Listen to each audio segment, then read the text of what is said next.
మంత్రి పదవి దక్కకపోవడంతో తీవ్ర నిరాశలో ఉన్నారు కోమటిరెడ్డి రాజగోపాల్ రెడ్డి. ఏడాదిన్నరగా వాయిదా పడుతూ వస్తున్న మంత్రివర్గ విస్తరణ ఇటీవల పూర్తయింది.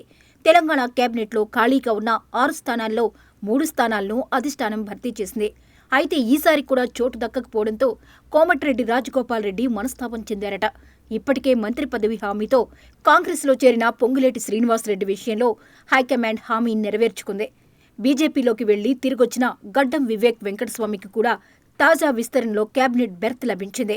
అయితే తనకు మాత్రమే ఇలా ఎందుకు జరుగుతుందని రాజగోపాల్ మదన పడుతున్నారట. కాంగ్రెస్ అధికారంలోకి రావాలంటే తిరిగి పార్టీలోకి రావాలని, మంత్రి పదవి ఇస్తామని హైకమాండ్ ఎన్నికల ముందు ఆయనకు హామీ ఇచ్చిందట. భువనగిరి ఎంపీగా చామల కిరణ్ని గెలిపిస్తే పదవి ఇస్తామని రెండోసారి హామీ ఇచ్చిందట. ఆ హామీ నెరవేర్చలేదని రాజగోపాల్ రెడ్డి తీవ్ర అసంతృప్తిలో ఉన్నారట. మంత్రివర్గ విస్తరణలో తనకు తప్పకుండా బెర్త్ దక్కుతుందని భావించిన రాజగోపాల్ రెడ్డికి మంత్రి దక్కకపోవడంతో ఇక తాడో పేడో తేల్చుకునే పనిలో ఉన్నారట. కోమటిరెడ్డి రాజగోపాల్ రెడ్డికి మంత్రి పదవి దక్కకపోవడానికి ప్రధాన కారణం ఆయన సోదరుడు వెంకటరెడ్డి కేబినెట్లో ఉండడమే అంటున్నారు. అదీ కాక ఉమ్మడి నల్గొండ జిల్లాలో ఇప్పటికే 2 రెడ్డి నేతలు మంత్రులుగా ఉండడం రాజగోపాల్కు కుల సమీకరణలు కలిసి రాలేదంటున్నారు. జిల్లాలో ఉత్తమ్ కుమార్ రెడ్డి, కోమటిరెడ్డి వెంకటరెడ్డి మంత్రులుగా ఉన్నారు. దీంతో మళ్లీ ఇంకో రెడ్డి సామాజిక వర్గం నేతకే పదవి ఇస్తే ఒక్క జిల్లా నుంచే 3 అవుతారని, అందులో ఒకే కుటుంబానికి చెందిన 2కి మంత్రి పదవులిస్తే నెగిటివ్ అవుతుందనే హైకమాండ్ ఆయన విషయాన్ని పెండింగ్లో పెట్టిందంటున్నారు. రాజగోపాల్కిచ్చిన హామీని ఎలా నెరవేర్చాలో, ఆయన్ని ఎలా సంతృప్తిపరచాలో అంతుపట్టక పార్టీ పెద్దలు సతమతమవుతున్నారట. అందుకే పొంగులేటి వివేక్కి ఇచ్చిన హామీ నెరవేర్చినా రాజగోపాల్ రెడ్డి విషయంలో స్పష్టత కొరవడిందట. వివేక్ కుమారుడు ఎంపీగా ఉన్న ఆయన సోదరుడు వినోద్ ఎమ్మెల్యేగా కొనసాగుతున్నా ఆయనకి మంత్రి పదవి ఇచ్చారు.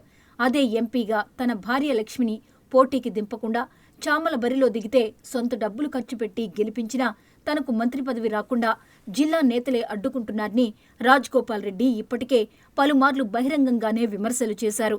2 నెలల కిందట మంత్రివర్గ విస్తరణ జరుగుతుందని విస్తృత ప్రచారం జరిగింది. అదే సమయంలో రంగారెడ్డి జిల్లాకు మంత్రి పదవి ఇవ్వాలని మాజీ మంత్రి, పార్టీ సీనియర్ నాయకుడు జానారెడ్డి అధిష్టానానికి లేఖ రాశారు.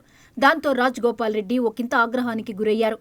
జానారెడ్డి లేఖతో మంత్రి పదవి రాకుండా పోయిందని, ధర్మరాజులా ఉండాల్సిన వారు ధృతరాష్ట్రుడిలా మారారని అప్పట్లో రాజగోపాల్ రెడ్డి ఆగ్రహం వ్యక్తం చేశారు.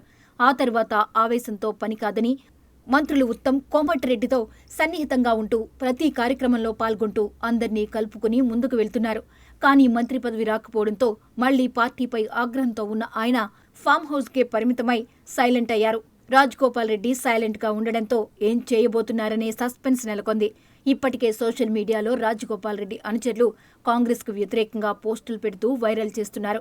మళ్లీ కాంగ్రెస్ అధికారంలోకి వస్తుందా అని ప్రశ్నిస్తూ రాజగోపాల్కు మంత్రి రాలేదన్న అసంతృప్తితో రాజీనామా చేస్తున్నట్లు పోస్టులు పెడుతున్నారు. ఇంత జరుగుతున్నా రాజగోపాల్ తన మనసులో మాట బయటపెట్టడం లేదు. సామాజిక కోణంలో అధిష్టానం 3 స్థానాలు భర్తీ చేసిందని, ఇంకా 3 పోస్టులు ఖాళీగా ఉండటంతో అన్ని విధాలా ఆలోచన చేసి మళ్లీ విస్తరణలో నిర్ణయం తీసుకుంటుందని ఇన్ఛార్జ్ మీనాక్షి చెప్పడంతో కొంతకాలం వెయిట్ చేద్దామని రాజగోపాల్ భావిస్తున్నారట. అయితే తమ నాయకుడు ఇక ఎంతో కాలం వేచి చూసే పరిస్థితి లేదని కోమటిరెడ్డి అనుచరులంటున్నారు. ఇచ్చిన హామీ మేరకు మంత్రి పదవి ఇవ్వకపోతే మరోసారి రాజీనామా చేసే ఆలోచనలో ఉన్నారట. ఇప్పుడే రాజీనామాపై నిర్ణయం వెల్లడిస్తే పార్టీని బ్లాక్మెయిల్ చేసినట్లవుతుందని వెయిట్ చేస్తున్నారట. మరి చూడాలి ఆ సస్పెన్స్కు ఎప్పుడు తెరపడుతుందో.